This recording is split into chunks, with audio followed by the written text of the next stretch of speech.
లో మరో ఘోరం వెలుగు చూసింది. శ్రీ వెంకటేశ్వర స్వామి వారి లడ్డూ ప్రసాదంలో టాయిలెట్ క్లీనర్ లో వాడే కెమికల్స్ కలిపారనే భయంకర నిజాన్ని సిట్ విచారణ బయటపెట్టింది. అవును, మీరు విన్నది నిజమే. వైసీపీ హయాంలో 5 ఏళ్ల పాటు నెయ్యికి బదులు కెమికల్స్ కలిపిన పామాయిల్ తో లడ్డూ ప్రసాదం తయారు చేశారని సిబిఐ సిట్ తేల్చింది. పామాయిల్ ని నెయ్యిలా కనిపించేలా చేయడానికి వాడిన పదార్థాలను విశ్లేషిస్తే వీటిలో దారుణమైన అత్యంత ప్రమాదకరమైన రసాయనాలున్నాయని తెలుస్తోంది. వీటిలో ఒక కెమికల్ లప్సా, దీని పూర్తి పేరు linear alkyl benzene sulphonic acid.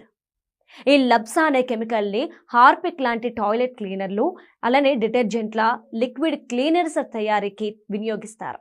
టీటీడీకి నెయ్యి సరఫరా చేసిన బోలేబాబా డైరీ 2022 నుంచి 24 వరకు 8,900 కిలోల లప్సాని కొనుగోలు చేసినట్లు సిట్ అధికారుల దర్యాప్తులో బయటపడతాయి.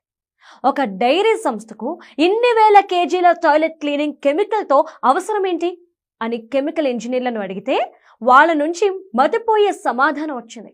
పామాయిల్ నెయ్యిలా కనిపించాలంటే అందులో జంతువుల కొవ్వు కలపాలి. బీఫ్ టాలో అంటే గొడ్డు కొవ్వు లేదా లార్డ్ అంటే పంది కొవ్వుని నేరుగా పామాయిల్లో కలిపితే టెస్టుల్లో తేలిపోతుంది.